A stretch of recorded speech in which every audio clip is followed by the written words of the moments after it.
Eu vou convidar já o apresentador seguinte, que vai ser o professor Rodrigo, né? Zalman.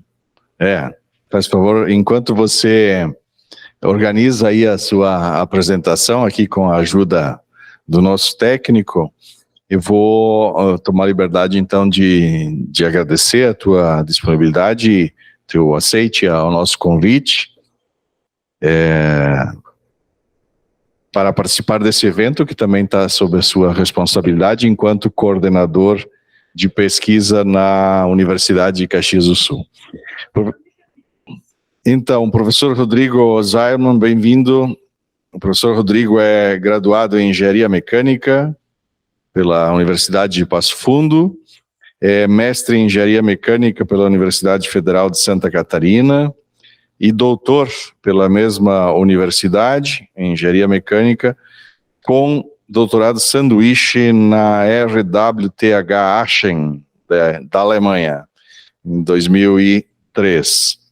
Atualmente, professor pesquisador da universidade, com experiência específica em processos de fabricação nos seguintes temas, atenção: usinagem, usinabilidade, furação, fresamento, torneamento, usinagem com redução de fluidos lubri-refrigerantes, usinagem a seco, qualidade superficial e subsuperficial, microgeometria, tratamento de gume de ferramentas de corte, redução de custos de fabricação e qualidade de componentes usinados. Portanto, professor Rodrigo é especialista, como já vimos, numa parte do dicionário que começa com a letra USI, usinagem, usinabilidade, etc. Bem-vindo, obrigado. Professor Rodrigo vai tratar da importância do desenvolvimento de ferramentas de corte para o setor produtivo, como evidentemente não poderia deixar de ser. Muito obrigado, professor Everaldo. Bom dia aos presentes, ao pessoal que está nos assistindo. Então, até eu me surpreendi aqui com as habilidades e com os temas, né? Uma lista bem completa aqui. Então, eu gostaria de trazer um pouco da parte dos trabalhos que a gente tem desenvolvido dentro do nosso grupo e dentro dos programas aqui que eu estou vinculado. Nosso público é bastante distinto, então vou fazer uma pequena entrada assim no tema para o pessoal entender um pouquinho o que seria essa USI, alguma coisa, né? Praticamente todos os trabalhos estão conectados a 2 programas de pós-graduação, que depois eu vou mostrar, mas a base de todas essas atividades estão sendo desenvolvidas dentro de um grupo de pesquisa que a gente tem, que é o grupo de usinagem, que foi criado em 2002, eu iniciei aqui minhas atividades em dia 5 de agosto de 2002, e dia 6 eu criei o grupo de usinagem. Por quê? Havia uma demanda na época industrial, né, na área de processos de fabricação, e dentro da área de processos, a área específica de usinagem, e nós criamos um grupo para poder fazer projetos e trabalhos cooperativos com empresas.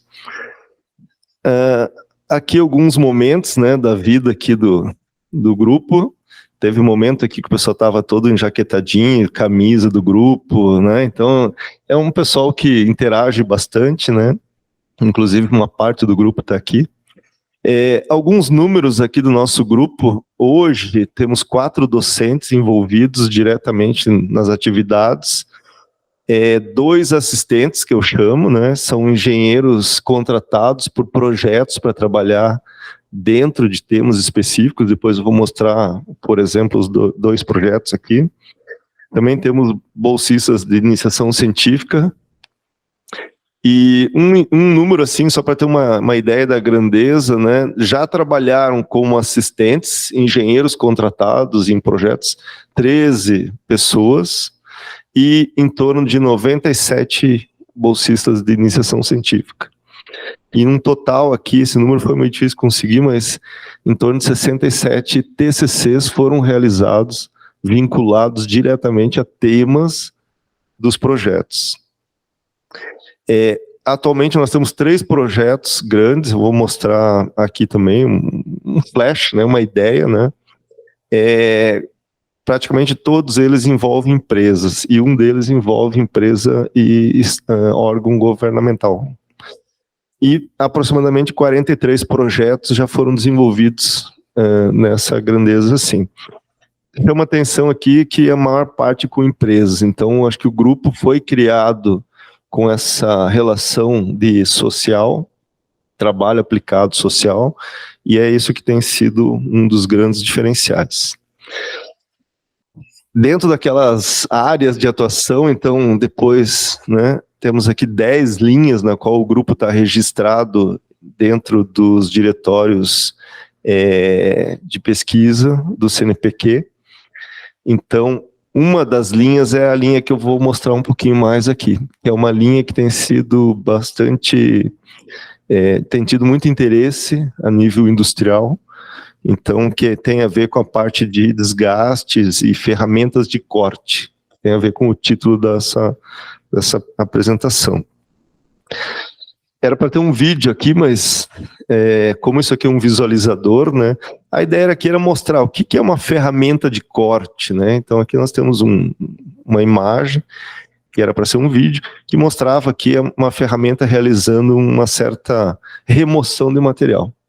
Eu sempre digo que a gente pode fazer algumas analogias fáceis, né? Uma delas provavelmente na maior parte das residências no Brasil, deve ter uma furadeira, né? Antigamente tinha aquelas puas antigas, né? E depois isso passou a ser utilizado uma furadeira, e a gente usa uma ferramenta de corte, uma broca. Aquela broca é uma broca, vamos chamar assim, hobby, né? Um baixo valor agregado, etc. Mas nós temos ferramentas de corte aqui que as indústrias utilizam, algumas delas com valores agregados bem elevados, bem considerados.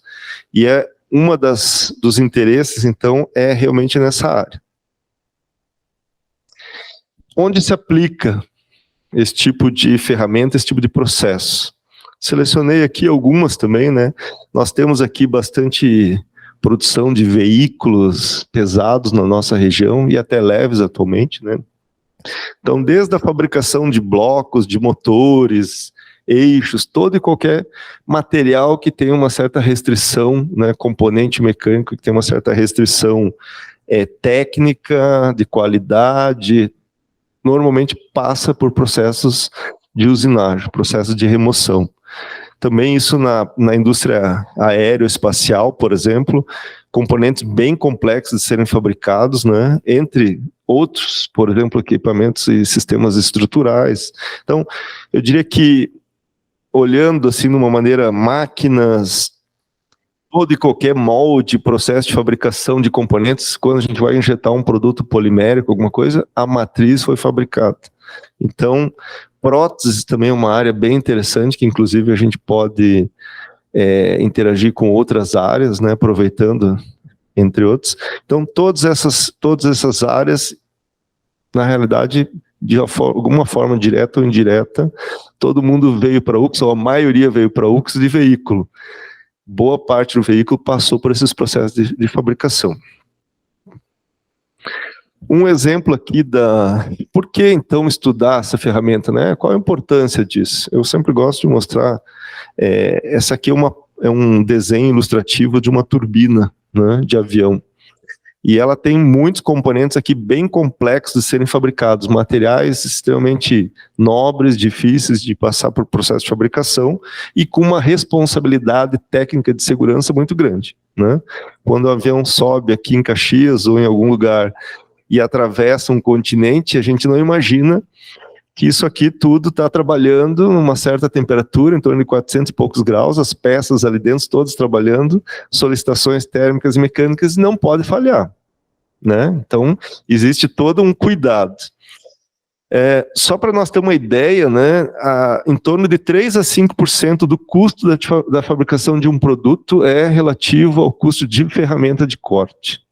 Então, peguei o exemplo aqui da turbina, aproximadamente 3.000 ferramentas de corte são usadas para fabricar uma turbina. E essas turbinas são fabricadas na Europa, As ferramentas, em média, de 50 a 100 euros cada uma, na média. Tem ferramentas de 10 mil euros. Mas, na média, aí é R$1 milhão para fabricar uma turbina só em ferramenta de corte. Né? Então, temos isso, se a gente puder passar isso para um veículo, para um carro, né? Às vezes dentro de casa temos lá equipamentos, batedeiras, tudo isso tem peças e componentes que foram fabricados por processo de usinagem ou indiretamente. Né? Então, é um papel muito importante que tem na comunidade e nas empresas. Já entrando um pouquinho melhor no que a gente tem feito, então, dentro daquela área de ferramentas e melhoria de ferramentas de corte, né? Eu trouxe muitas imagens, assim, que às vezes acaba sendo um pouquinho mais fácil. Então, aqui nós temos 3 ferramentas que são usadas industrialmente. Eu botei uma escala, né, não numérica aqui para a gente poder ter uma ideia. Essas ferramentas inclusive foram utilizadas num projeto, que eu vou mostrar a ideia aqui rapidamente do projeto. E essas ferramentas são fabricadas pela metalurgia do pó, são materiais que partem do pó, são prensados e sintetizados e que possuem um valor agregado muito alto. Uma ferramentinha dessas aqui, por exemplo, que tem um diâmetro de aproximadamente 20 milímetros, menos do que uma caneta de altura, ela é em torno de R$1.000 se não for importada. Se ela vem de fora do Brasil, acaba tendo um valor bem maior, às vezes até em torno de 500 euros. Então vejo que é um valor alto. O que a gente tem trabalhado? Em 2 frentes principais, e eu vou dizer por quê. Na realidade, é um nicho que foi identificado aqui dentro da universidade, né, em colaborações com empresas e outras instituições, de que havia uma necessidade de se entender geometrias dessas ferramentas e também o que a gente chama de microgeometrias. São modificações realizadas nessas ferramentas. Algumas a gente só consegue identificar através, por exemplo, aqui uma imagem de microscopia eletrônica, aí, com uma ampliação já um pouco maior, e a gente consegue ver aqui detalhes da fabricação da própria ferramenta. E essas alterações todas são realizadas para poder utilizar elas na fabricação. Então aqui tem 2 processos que foi utilizado na fabricação, para posterior validação depois. O que seria? Para saber se a ferramenta durou mais, se a vida dela foi melhor, se o resultado da aplicação dela foi melhor. Então a gente consegue validar isso de forma a desenvolver todas as etapas dentro do laboratório. E como nós temos muitas empresas usuárias e empresas fabricantes dessas ferramentas, é interesse dessas empresas descobrir como é que se faz isso, né, como é que pode se validar isso antes da sua aplicação final industrial.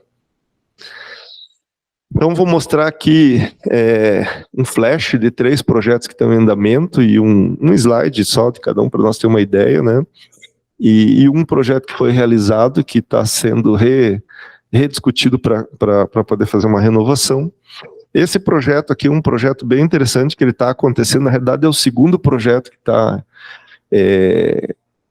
sendo realizado dentro da UX. Ele iniciou em 2018 e ele tem um financiador que é uma empresa alemã, que inclusive já financiou 2 estudantes de pós-graduação, 2 engenheiros que já um defendeu, o segundo engenheiro está defendendo, e com perspectiva de contratar mais engenheiros para poder fazer os projetos e o seu mestrado também, né? Então essa empresa, ela é uma empresa, é a maior fabricante de mídias abrasivas, sistemas que são utilizados para poder fazer aquela alteração da microgeometria que eu comentei antes. Então, por exemplo, isso aqui é uma ampliação um pouquinho já maior, aquela ponta da ferramenta, ela passa por um processo de tratamento, na qual modifica a sua superfície e a sua microgeometria, que são aquelas alterações que eu comentei, né? E possa, dessa forma, fazer com que a ferramenta tenha uma vida, uma durabilidade maior. Então aqui, por exemplo, 3 imagens novamente, na qual foram comparados processos com fabricação da ferramenta tradicional, e processos que foram desenvolvidos pela empresa alemã e processos até internos desenvolvidos aqui na UX. A nossa ideia também, a gente não quer competir com a empresa, lógico, mas quer desenvolver sistemas, produtos, mídias, uma grande oportunidade aí, né? Nessa área de mídias abrasivas, nós temos muitas empresas aqui na região que têm interesse, né? A gente vai comprar lá um veículo, uma panela, alguma coisa, tem que estar brilhoso, tem que estar bonito, né? Então, para fazer isso tudo, passam também, além desses processos de ferramentas, esses outros produtos também passam por polimentos. E uma coisa que surpreende é que no Brasil não existe pesquisa praticamente nessa área. Então, poucas pessoas estão fazendo no desenvolvimento de mídias. Nós aqui somos usuários e estamos tentando desenvolver alguma coisa, mas e tem aí um nicho bem importante, tá? Só para ter uma ideia, tem empresa aqui na nossa região que importa 500 toneladas de abrasivos da Europa mensalmente, para poder fazer polimento de vários produtos e utensílios. Alguns ganhos aqui, eu fiz um resumo só para ter uma ideia, né, que através desses polimentos a gente já conseguiu aqui melhorar até 50% da vida da ferramenta. Então, uma ferramenta com esse valor agregado tem uma certa vida, que eu diria que é relativamente baixa. Uma ferramenta dessas pode durar aí de 10, 20 até 30, 40 minutos só, então, por um valor agregado alto. E com isso a gente também consegue reduzir tempos e custos de fabricação. Então essa é, vamos dizer assim, a oportunidade que essas empresas e outras empresas também têm de poder melhorar os seus processos. Esse segundo slide aqui de projetos é um projeto que foi desenvolvido e que está em conversação novamente, envolve uma instituição de fora do Brasil, com esse nome aqui meio estranho, que é a Universidade HTW, e na época recente foi feito um projeto de avaliação de ferramentas para melhorar a fabricação, por exemplo, do motor desse veículo aqui. Então, parte toda do projeto maior foi feita na Alemanha, mas a parte da análise de ferramentas e algumas validações foram feitas aqui na universidade. E tiveram aqui várias empresas europeias aqui de apoio e desenvolvimento. O outro projeto que eu gostaria, mais um projeto que eu gostaria de mostrar, mostra aqui um projeto que iniciou esse mês passado, em agosto. Então, ele, na verdade, está iniciando, que também tem a ver com desenvolvimento de especificações para fabricar e tratar a ferramenta. Então, uma empresa parte inglesa e parte tcheca, que abriu um centro de pesquisa aqui em São Paulo, e foi bem interessante que eles se aproximaram da gente para poder desenvolver conhecimento, para poder escolher técnicas de como fabricar essas ferramentas de forma melhor. E um projeto que está em andamento também, realizado com uma empresa fabricante de ferramenta aqui da nossa região, quer dizer, a gente é versátil, né? Também no desenvolvimento de um sistema para fazer polimento de um tipo específico de ferramentas. Então, aqui já pensando numa escala mais industrial, como é que eu posso fabricar e implementar isso dentro da empresa. Inclusive aqui, junto com a empresa, é um projeto MyDai, né, mostrando essa relação com o governo e objetivando novamente essa questão de melhoria de processo. Bom, quais as áreas, né? Eu coloquei aqui diretamente quais as áreas do conhecimento que estão envolvidos nossos pesquisadores. A engenharia mecânica, a engenharia de produção e alguma coisa de engenharia de controle e automação.